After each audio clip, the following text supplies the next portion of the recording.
नमस्कार दोस्तों, आपका स्वागत है आपके अपने YouTube channel the missing street पर। मैं हूं आपका दोस्त और होस्ट राहुल। आज मैं फिर आप लोगों के लिए वेंडिगो की कहानी के साथ साथ और भी मज़ेदार कहानियां लेकर आ गया हूं। उम्मीद है आप लोगों को ये कहानियां बेहद पसंद आएगी। अगर आप हमारे चैनल पे नए हैं तो हमारे चैनल को जल्दी से सब्सक्राइब करें और बगल में बनी बेल आइकन को भी जरूर दबाएं। तो ज़्यादा टाइम वेस्ट ना करते हुए बढ़ते हैं आज की पहली कहानी की तरफ।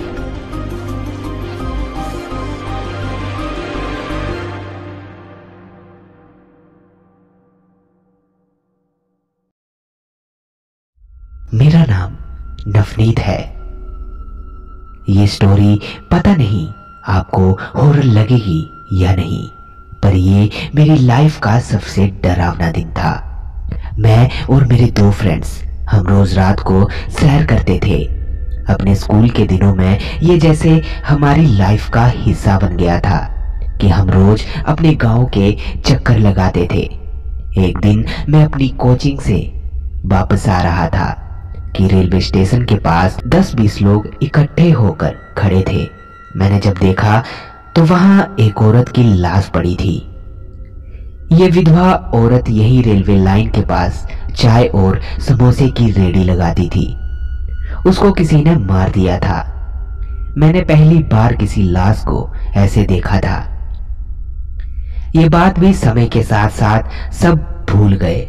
उसकी रेडी बेंच सब वहीं पड़ा कबाड़ बन गया था। इस बात को काफी महीने बीत गए थे। सर्दियों में एक रात हम तीनों रोज की तरह सैर कर रहे थे। उस दिन बहुत ज्यादा धुंध और ठंड थी। चलते चलते रेलवे स्टेशन को जब हमने क्रॉस करा तो वहां हमें अंगीठी दिखाई दी। उस अंगीठी में थोड़ी सी आग बची हुई थी। बहुत ज्यादा ठंड थी तो हम तीनों जल्दी से अंगीठी के पास रखे बेंच पर बैठ गए। हम काफी देर तक वहां बैठकर बातें करते रहे और फिर वो आग बुझ गई। हम उठकर जाने ही लगे थे कि एक औरत की आवाज आई, बैठो बेटा, मैं आग जला देती हूँ। और मेरे फ्रेंड ने कहा, ओके आंटी, और हम वहीं बैठ गए। थोड़े टाइम बाद मेरे फ्रेंड वहां से खड़ा हुआ और कांपने लगा, पर यह ठंड की वजह से नहीं बल्कि डर की वजह से कांप रहा था। जब मैंने उससे पूछा कि क्या हुआ तो उसने जो जवाब दिया उसको सुनकर हम सब डर गए। उसने कहा कि वो औरत याद है जो चाय की रेडी लगाती थी और सितंबर में उसे किसी ने मार दिया था। हमने कहा, हाँ क्यों? ये वही जगह है और ये उसी की रेडी के पास हम बैठे हैं और ये आवाज भी उसी की ही थी। बस ये सुनने की देर थी। हम तीनों अपने अपने घर को भाग गए। जब अगली सुबह हमने उस जगह पे जाकर देखा तो वो अंगीठी जिसमें हम आग सेक रहे थे वो वहां थी, पर उस पे पूरी धूल मिट्टी पड़ी थी, जैसे उसे काफी महीनों से छेड़ा ना गया हो। और वो बेंच जिस पे हम बैठे थे वो भी टूटा फूटा पड़ा हुआ था। हमें नहीं पता हमने क्या देखा, हमारे साथ क्या हुआ, लेकिन वो रात मुझे आज भी याद आती है तो मैं कांप उठता हूं। ये दूसरी कहानी हमें भेजी है मीनाक्षी ने। तो आइए सुनते हैं उसकी कहानी उन्हीं के ही पॉइंट ऑफ व्यू से। मैं कोलकाता की रहने वाली हूँ। मेरी नानी शहर से कुछ दूर एक गांव में रहती है। नानी के घर के आसपास ज्यादा लोग नहीं रहते। पेड़ पौधे, तालाब मानो जंगल के बीचों बीच घर हो। मैं 12-13 साल की थी कि गर्मी की छुट्टियों में मासी और मम्मी ने नानी के घर जाने का प्लान बनाया और हम वहां चले गए। मैं और मेरी बहन वहां बहुत मस्ती कर रहे थे कि हमने देखा कि वहां एक घर या बिल्डिंग ऐसी वीरान पड़ी थी। हमने जब सबसे पूछा तो सबने हमें बोला कि उसके बारे में बात नहीं करते और वहां कभी भी नहीं जाना चाहिए। आपको तो पता ही है, जब बच्चों को किसी बात के लिए रोका जाए तो उन्हें वो जरूर करना होता है। एक दिन दोपहर में जब सब सो रहे थे तो मैं और मेरी बहन उस घर में देखने चले गए कि क्या है वहां, हमें क्यों रोका जा रहा था। हम इधर उधर घूम रहे थे उस घर में कि अचानक बहुत तेज और जोर से आवाज आई, मानो कुछ बहुत भारी चीज गिर गई हो। उसी पल हमें समझ आ गया था कि यहाँ से भागने का टाइम आ गया है। हम भागने ही लगे थे कि मेरी बहन का पैर किसी पत्थर में अटका और वो गिर गई। अब सिचुएशन और भी खराब हो गई थी। मैं उसे उठाने की कोशिश कर रही थी, पर हर बीतते मिनट के साथ वो भारी होती जा रही थी। वो वहां से उठ ही नहीं पा रही थी। हम दोनों बहुत ज्यादा डर गए थे। हमने हनुमान चालीसा पढ़नी शुरू कर दी और कुछ टाइम बाद वो उठी और हम दोनों भाग के घर पे आ गए। हमने ये बात घर पे किसी को नहीं बताई। फिर रात को मम्मी हम दोनों बहनों को ऊपर सुलाकर नीचे चले गए। हमारे रूम की लाइट्स बंद थी और हम दोनों डरे हुए थे। अब हमारा सहारा रूम के बाहर जल रही लाइट ही थी, लेकिन वो एकमात्र सहारा कब खौफ के मंजर में बदल गया हमें पता ही नहीं चला। बाहर जलती लाइट को देखते देखते मुझे लगा जैसे बाहर कोई खड़ा है। मैंने अपनी बहन को इशारा किया और तब हम दोनों उस चीज को देख रहे थे। ध्यान से देखने पे लगा कि जैसे वो कोई औरत है, क्योंकि उसके बाल हवा में लहरा रहे थे, मानो बाहर बहुत तेज हवा चल रही हो और वो हमें घूरे जा रही थी। हम जैसे ही चिल्लाने ही लगे थे कि आवाज आई, चिटकोर नोए नहोले रे बच्चे ता कभी ना, जिसका मतलब है चिल्लाना मत वरना जिंदा नहीं बचोगे। मुझे सिर्फ इतना ही याद है और इसके बाद हम बेहोश हो गए।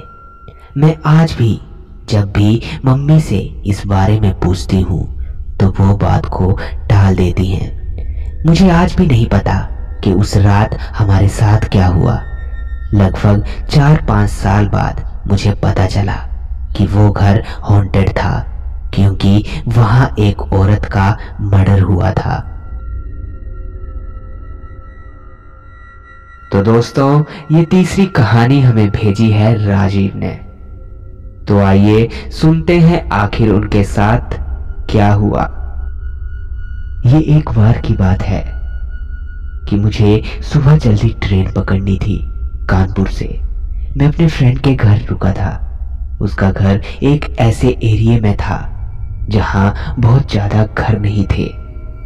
रेलवे स्टेशन तक जाने के लिए मुझे हाईवे से ऑटो मिलना था, तो मैंने और मेरे फ्रेंड ने हाईवे तक पैदल जाने का सोचा, जो कि उसके घर से 2 किलोमीटर दूर था। हम हाईवे के लिए लगभग 3 बजे चल पड़े। बाहर अभी भी बहुत अंधेरा था, पर मेरी ट्रेन 4-4:30 बजे की थी। लगभग 1 किलोमीटर चलते चलते हम एक जगह पर पहुंचे जहां से एक सड़क राइट साइड को जा रही थी और उस जगह पे जैसे धुंध पड़ी हुई थी। हम थोड़ा और आगे गए और अब हमें वो सड़क क्लियर दिखाई दे रही थी। हम बहुत हैरान थे। ये एक जगह पे ऐसे धुंध इकट्ठी हुई है, वो भी अगस्त के महीने में। ये कोई आम बात नहीं थी।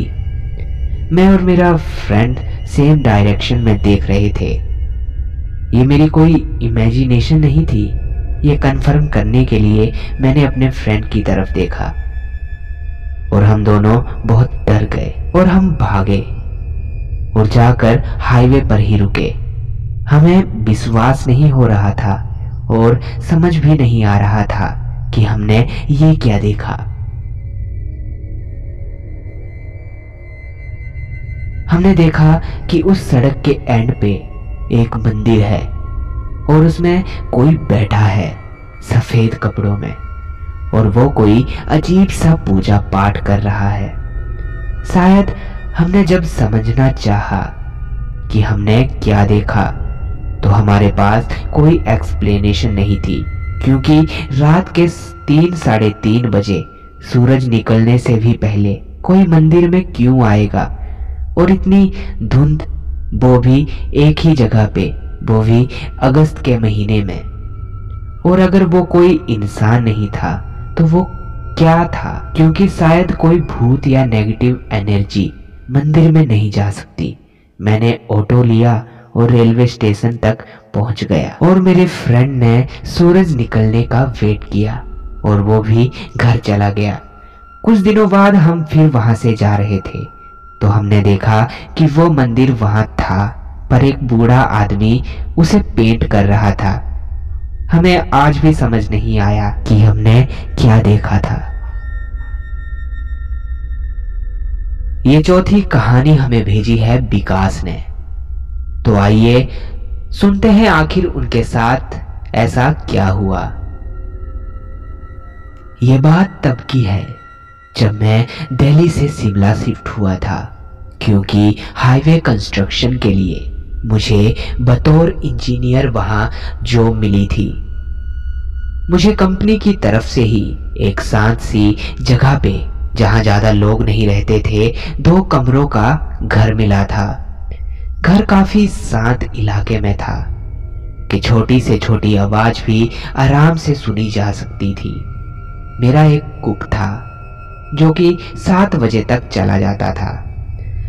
मुझे मेरे लिविंग रूम में अक्सर किसी के चलने की आवाजें आती थी, पर जब मैं इधर उधर देखता था तो वहां कोई भी नहीं होता था। मुझे अजीब अजीब चीजें महसूस होने लगी, जैसे कि एक कोने से कोई मुझे घूर रहा हो, कोई मेरे आसपास है। एक बार तो खिड़की से मैंने किसी को झांकते हुए देखा, पर मैंने इग्नोर कर दिया, ये सोचकर कि शायद आसपास के लोग होंगे। एक बार मेरी बहन जीजा और उनका 6 साल का बेटा शिमला घूमने आए और मेरे घर में ही रुके थे। एक दिन रात को दीदी और जीजा घूमने चले गए और मेरे भांजे को मेरे पास ही छोड़ गए। मैं लिविंग रूम में बैठकर टीवी देख रहा था और मेरा भांजा साइड पर बैठकर ड्राइंग बना रहा था। 9 बजे मैंने उसे कहा कि चलो अब सो जाते हैं। उसने मुझे अपनी ड्राइंग दिखाई। मैंने उसे कहा, वाओ बहुत अच्छी है, ये लेडी कौन है, आपकी मम्मा?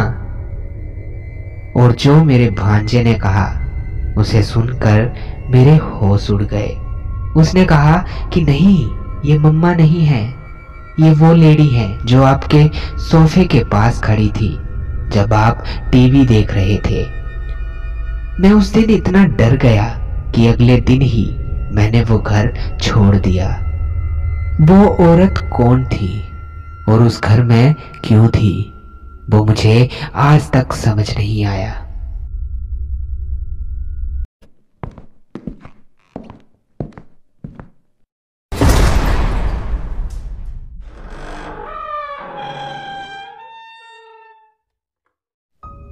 नमस्कार दोस्तों, आपका स्वागत है आपके अपने YouTube channel the missing street पर।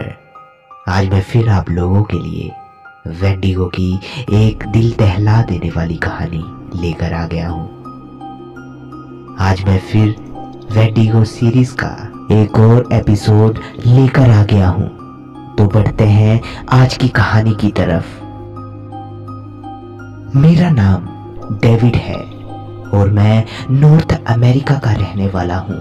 हाँ, जो किस्सा मैं आप लोगों को बताने जा रहा हूँ ये मेरे साथ 4 साल पहले हुआ था। उस टाइम मैं एक कंपनी में जॉब करता था और मेरी नाइट शिफ्ट हुआ करती थी। मुझे जो भी धुंधला धुंधला आज याद है उसे मैं कभी भी नहीं भूल सकता। एक दिन मैं अपने ऑफिस जा रहा था, तकरीबन रात के 9 बजे होंगे। मुझे याद है मैंने अपनी वाइफ को बाय बोला और गाड़ी निकाल कर घर से चला गया। उस दिन ठंड भी काफी थी।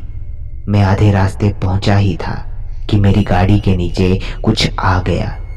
मैंने एकदम से ब्रेक लगाई और बाहर देखने के लिए गाड़ी से नीचे उतर गया, लेकिन गाड़ी के नीचे कुछ भी नहीं था।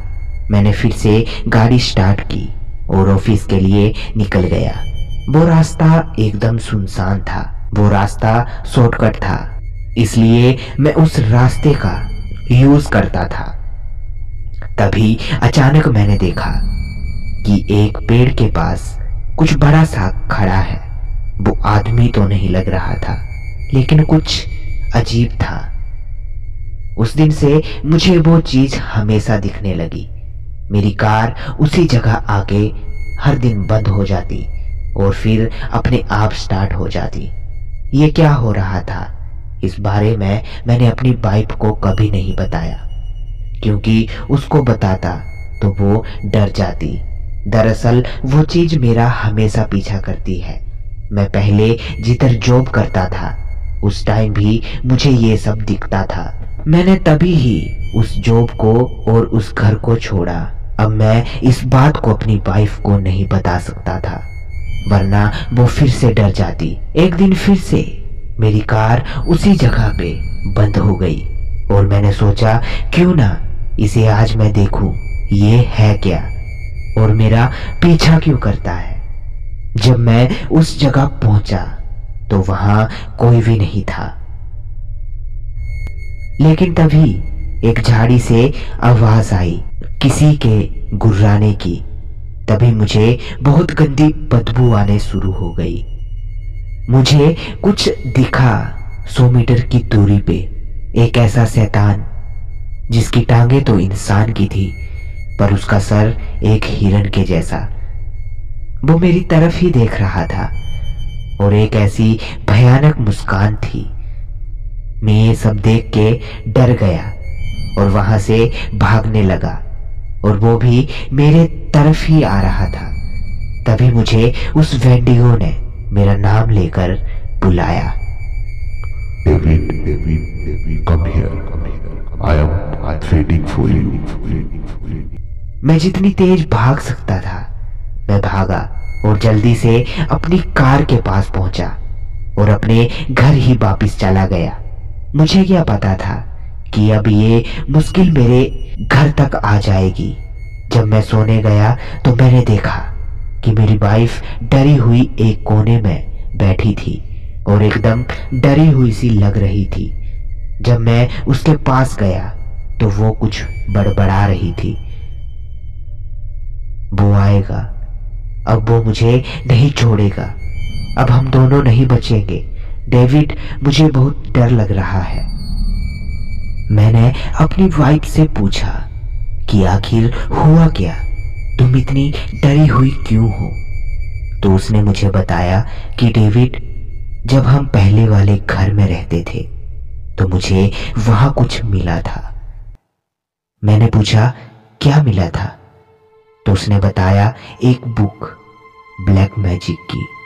जब मैं घर की सफाई कर रही थी, हम उस घर में भी नए नए शिफ्ट हुए थे, तो मैंने उस बुक को पढ़ा तो मैंने देखा कि उसमें ना जाने कितने मंत्र और काला जादू था।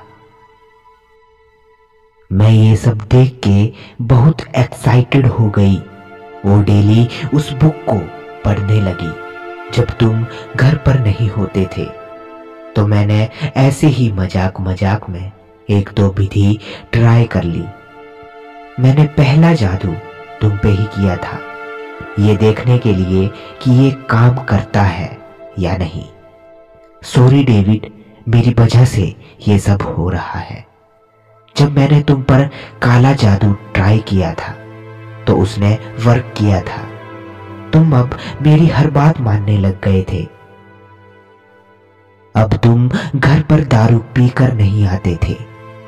उसके बाद मैंने उस किताब से कुछ ऐसा ट्राई करने की कोशिश की जो कि बहुत ही खतरनाक था, तो मैंने उस चीज को करने की सोची। तो एक दिन तुम ऑफिस गए थे तो मैंने उस शैतान को बुलाने की विधि स्टार्ट कर दी। अरे कौन सा जादू, कौन सा शैतान, क्या बोल रही हो तुम? हो क्या गया है तुम्हें? वो उस किताब में लिखा था कि अगर तुम उस शैतान को बुलाओगे वो तुम्हारी हर इच्छा पूरी कर देगा और वो तुम्हें बहुत सारा पैसा भी देगा। ना जाने क्यों मेरा दिमाग खराब हुआ और मैं उस चीज को करने लग गई। जब मैंने वो सब करना स्टार्ट किया तो मुझे बहुत सारे अजीब चीजें अपने आसपास होने महसूस होने लगी। कभी ऐसा लगता जैसे कोई चीज मेरे आसपास घूम रही हो, कभी ऐसा लगता कि रूम का सारा सामान कोई इधर उधर फेंक रहा हो। तकरीबन 10 दिन तक ऐसा सब कुछ होता रहा। एक दिन रात के 2:30 बजे मुझे अपने रूम में किसी की गुर्राने की आवाजें आने लगी। ऐसा लग रहा था जैसे कोई बड़ा सा जानवर जोर जोर से गुर्रा रहा हो। उस किताब में लिखा था कि जब वो आएगा तो वो तुम्हें डराने की कोशिश करेगा। अब मैंने अपनी आंखें खोल के उसे बुलाने लगी। हे वेंडिगो, प्लीज मेरे सामने आओ। पहले तो रूम में कोई नहीं दिखा, बस मुझे कुछ परछाइयां सी दिख रही थी। मुझे पता था अब वो हमारे घर में ही है। मैंने जब फिर से उस मंत्र को बोला तो वो एकदम से मेरे सामने आ गया। मैं उस चीज को देख के एकदम से डर गई और उसने मेरा नाम लिया। हे लीसा। उसका चेहरा एक हिरण के जैसा था और बाकी बॉडी एक इंसान की। मुझे यकीन नहीं हो रहा था, वो एक भयानक दानव था। मुझे डर लग रहा था। उसने मुझे बोला, लीसा, मुझे यहाँ क्यों बुलाया है? मैंने कहा, मुझे एक बड़ा सा घर चाहिए। तो उसने जो मुझे बोला वो बहुत डरावना था। उसने कहा, मुझे तुम्हारे पति का मांस खाना है और हंसने लगा। इस चीज को सुन के मैं बहुत डर गई और उसे डरते हुए बोली, यहां से चले जाओ, मुझे नहीं चाहिए कुछ भी तुमसे। तो उसने बोला, मैं आया तो तुम्हारी मर्जी से हूं, लेकिन जाऊंगा तुम्हारे पति को मार के। और ये सब बोल के वो वहां से एकदम से गायब हो गया। ये सब मेरी बीवी ने मुझसे उस दिन कहा। तब मुझे समझ आई कि क्यों इसने उस घर में रहने के लिए मना की और क्यों ये अंधेरे में रहने से डरती है। और मुझे जो आदमी हर रात उस जगह पे दिखता था, अब मुझे सब समझ आ रहा था कि वो कौन था और क्यों दिख रहा था। डेविड की वाइफ ने डेविड को सब कुछ बता दिया था कि कैसे वो उस किताब से उस शैतान को जगा दिया था। अब आगे आगे मैंने उस रात अपनी वाइफ को सुला दिया और मैं ये सब ही सोचता रहा। ना जाने मुझे कब नींद आ गई और मैं सो गया। जब मेरी आंख खुली तो रात के 2 बज रहे थे। जब मैंने अपनी वाइफ की तरफ देखा तो वो वहां नहीं थी। तभी मुझे किचन से कुछ आवाज आई, जैसे कुछ गिरा हो। मैं जल्दी से किचन की तरफ भागा। मैं जब किचन में पहुंचा तो जो मैंने देखा उसे देख मेरी हालत खराब हो गई। मेरी वाइफ अब वो नहीं थी जिसे मैं प्यार करता था, अब वो बदल चुकी थी। उसने एक बिल्ली को मार दिया था और उसको किसी जानवर की तरह नोच नोच के खा रही थी। वो बड़ी अजीब हरकतें कर रही थी। मुझे ये सब देखकर डर लग रहा था और मैं चुपचाप अपने रूम में चला गया और पूरी रात उन भयानक आवाजों को और हंसी को सुनता रहा।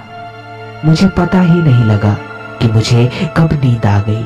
जब मैं सुबह उठा और अपनी वाइफ को ढूंढता हुआ नीचे गया तो मैंने देखा घर का सारा सामान अपनी जगह पे ही था। किचन में भी सब साफ था। अब मुझे यकीन हो गया था कि मेरी वाइफ किसी बड़ी मुसीबत में फंस गई है। उस वेंडिगो ने उसे पजेस कर लिया था। मैं जाके रेडी हुआ और अपनी वाइफ को कहा कि मैं ऑफिस जा रहा हूँ। दरअसल मैं एक फादर से मिलने जा रहा था। जब मैं चर्च में पहुंचा तो मैंने फादर को सब कुछ बताया जो हुआ। तो उन्होंने जो कहा उसे सुन के मुझे रोना सा आ गया। उन्होंने कहा आज उसे वो शैतान अपने साथ ले जाएगा। आज पूरे चांद की रात है। आज के दिन उसे वो अपने जैसा बना लेगा। मैंने कहा फादर कुछ तो होगा जिससे उसे बचाया जा सकता है। तुम्हारी बीवी पजेस हो चुकी है।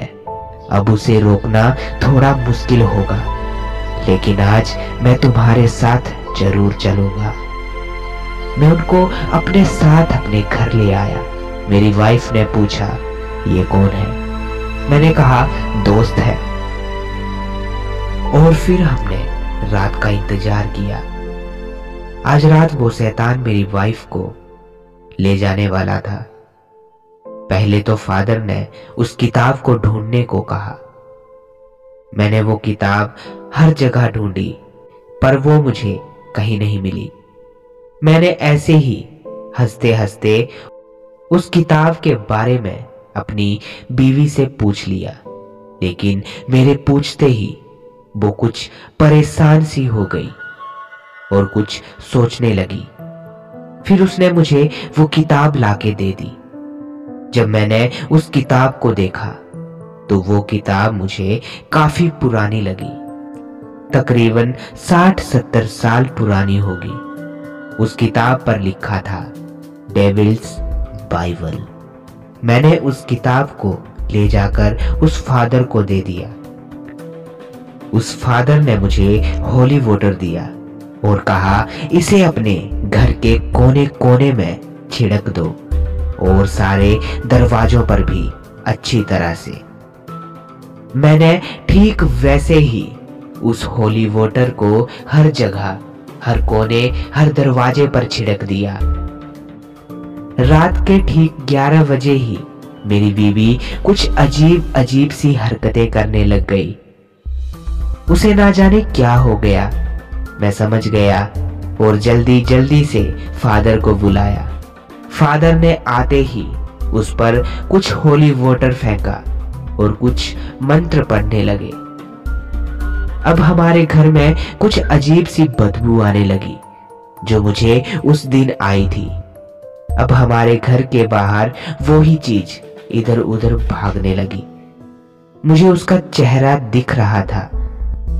शायद हमने जो होली वाटर बाहर छिड़का था उस वजह से वो शैतान अंदर नहीं आ पा रहा था। फादर कुछ मंत्र पढ़ रहे थे।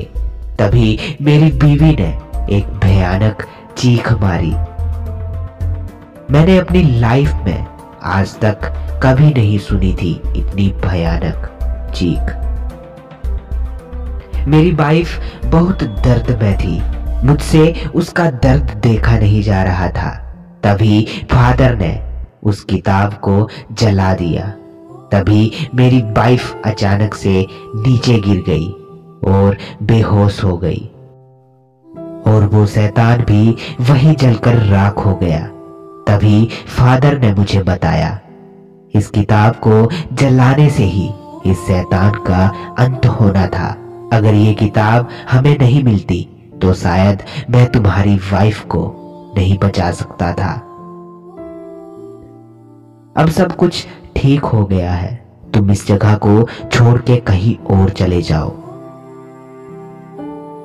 मैंने अपनी वाइफ को उठाया और उसे सुला दिया। उसके बाद हमने उस घर को छोड़ दिया और उस शहर को भी। अब सब सही है। मैंने इस बारे में आज तक अपनी वाइफ को कभी नहीं बताया। तो दोस्तों, ये था इस कहानी का अंत और हमारी वेंडिगो सीरीज का भी अंत। मैंने एक और वेंडिगो की स्टोरी अपने न्यूज चैनल पर अपलोड कर दी है। आप लोग उसे भी जरूर सुने और मुझे उस चैनल पे भी सपोर्ट करें। आप सुन रहे हैं द मिसिंग स्ट्रीट। कहानी का नाम है हॉन्टेड हाउस। राहुल की आवाज में।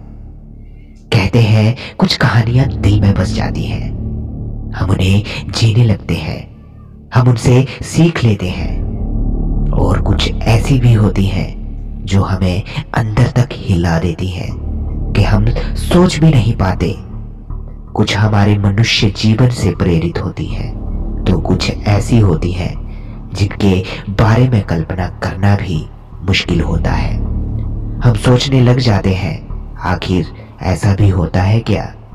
कुछ ऐसी भी होती हैं जो जीवन की राहें कुछ अजीब दिशा में मोड़ देती हैं, लेकिन कुछ कहानियां ऐसी भी होती हैं जो आपकी अपनी होती हैं और आप उन्हें भूल नहीं पाते हैं। जी हाँ, ये जो कहानी है मेरी अपनी ही है, उलझनों एवं रहस्यों से भरी हुई है। ये केवल किस्सा ही नहीं, मेरी लाइफ का अहम हिस्सा बन चुकी थी। मैं उसे जी रहा था, लेकिन वो आज भी दर्द बनकर मेरे साथ है। आधी रात को मुझे आज भी जगा देती है, लेकिन पहले पहले वो मुझे अंदर तक हिला देती थी वो चीखें। अब भी डर जाता हूं मैं सपने में जब उन मासूमों की चीखें सुनता हूं तो। पहले वो मुझसे हेल्प मांगती थी, मुझे कहती है हमें बचा लो, लेकिन मैं कुछ नहीं कर पाता था। अजीब लगता होगा ना आपको कि मैं झूठ बोल रहा हूं, लेकिन नहीं, ये सच है। एक ऐसा सच जो आपको अंदर तक हिलाकर रख देने की क्षमता रखता है। क्या जानना चाहोगे वो कितना भयानक अतीत था जो आज भी मेरे साथ जुड़ा हुआ है? चलो आज बताने जा रहा हूं अपने उस अतीत को जिसे बताने से पहले मैं हमेशा सोचता रहता था। अपनी पत्नी तक को बताने को मैंने 1000 बार सोचा था, लेकिन एक दिन उसने मुझे उस कहानी को बताने के लिए मजबूर कर दिया था। उत्तराखंड के एक छोटे से गांव में अरुण और उसकी वाइफ मीनाक्षी रहती है। आज दिन है संडे का और आज डेट है 29 अप्रैल 2018। मुझे आज कुछ भी अच्छा नहीं लग रहा है। मुझे वो सब याद आ रहा है। मेरे सामने अभी भी वो डॉल पड़ी है। ऐसा लग रहा है जैसे वो मुझे घूर रही हो कि तभी मेरी वाइफ मुझे बुलाती है। अरुण, क्या कर रहे हो बाहर इतनी बारिश में? भीग जाओगे, अंदर आ जाओ। तुम्हें आजकल पता नहीं क्या हो गया है, बस हर पल इस डॉल को और इस डायरी को देखते रहते हो। आखिर क्या है इस डायरी में ऐसा जो तुम इसे अपने साथ ही रखते हो? और इस जली हुई डॉल को फेंक दो। क्यों रखा है इसे घर में? हाँ चलो अंदर चलो, अंदर चलते हैं। वो डरते हुए बोला। वो दोनों अपने घर के अंदर चले जाते हैं। तभी थोड़ी देर के बाद मीनाक्षी अरुण से पूछती है, अरुण, तुम मुझसे कुछ छुपा रहे हो ना? आखिर ऐसी क्या बात है जो तुम मुझसे शेयर नहीं कर सकते? हमारी शादी को 1 साल हो गया है, लेकिन अभी भी तुम मुझसे अपनी बातें शेयर नहीं करते। मुझे बताओ आखिर क्या राज है जो तुम मुझसे नहीं बताना चाहते? मीनाक्षी, तुम समझती क्यों नहीं हो? नहीं बता सकता मैं तुम्हें कुछ भी। मैं तुम्हारी जान को खतरे में नहीं डालना चाहता। वो सब मेरी लाइफ का एक ऐसा भयानक पल है जिसे मैं भूल कर भी नहीं भुला सकता। मुझे आज भी उन सब की चीखें सुनाई देती है, और वो तो इस गुड़िया में ही रहती है, हर पल मेरे साथ। किन की चीखें सुनाई देती हैं तुम्हें? और कौन है इस गुड़िया में? आखिर क्या कहानी है इस गुड़िया की? बताओ। तुम्हें मेरी कसम है अरुण, प्लीज़, अगर तुम मुझसे प्यार करते हो ना तो मुझे सब सच सच बताओ। अच्छा ठीक है, सुनाता हूँ मैं तुम्हें वो कहानी। वो कहानी नहीं, वो मेरा अतीत है जिसे मैं आज तक नहीं भूल पाया हूं। तुम सुनना ही चाहती हो ना, तो ठीक है, सुनो। लेकिन पहले घर की सारी खिड़कियां दरवाजे अच्छी तरह से बंद कर दो और सारी लाइट्स ऑफ कर दो। अरुण की वाइफ घर की सारी खिड़कियां अच्छी तरह से बंद कर देती है, लेकिन फिर भी बारिश इतनी तेज हो रही थी कि अभी भी बारिश की धीमी धीमी आवाज सुनाई दे रही थी। मीनाक्षी अपने बेड पे बैठ जाती है और तकिए को अपनी पीठ के पीछे रख लेती है और मीनाक्षी अरुण की आंखों में आंखें डालकर उसे कहानी सुनाने के लिए कहती है। आज कितने दिनों बाद तुम मुझे कोई कहानी सुना रहे हो। अच्छा, अब सुनाओ, क्या कहानी है वो? तभी अरुण कहानी को स्टार्ट करता है। ये बात लगभग 2-2.5 साल पुरानी है, जब मैं एक हॉरर कहानी लिखने ऊटी गया हुआ था।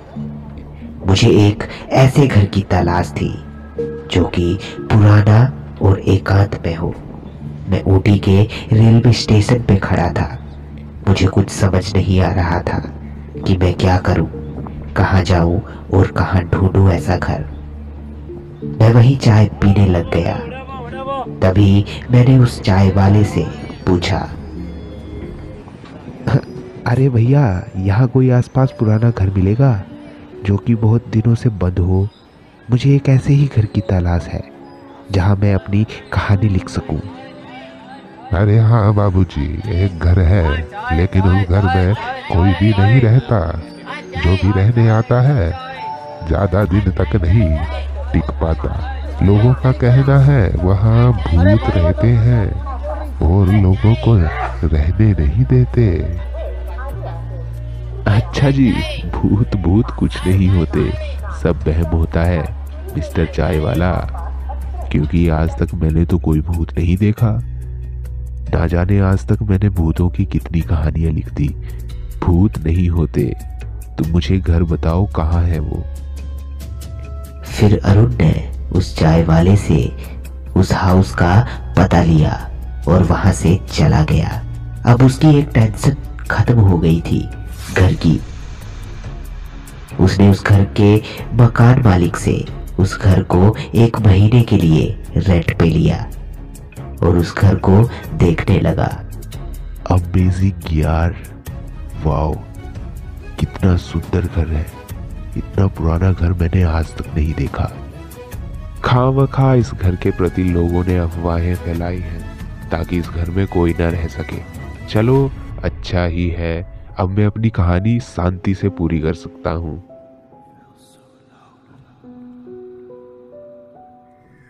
अब देखते हैं अरुण के साथ आगे क्या होता है। तो मिलते हैं इसके अगले पार्ट में। तब तक के लिए धन्यवाद।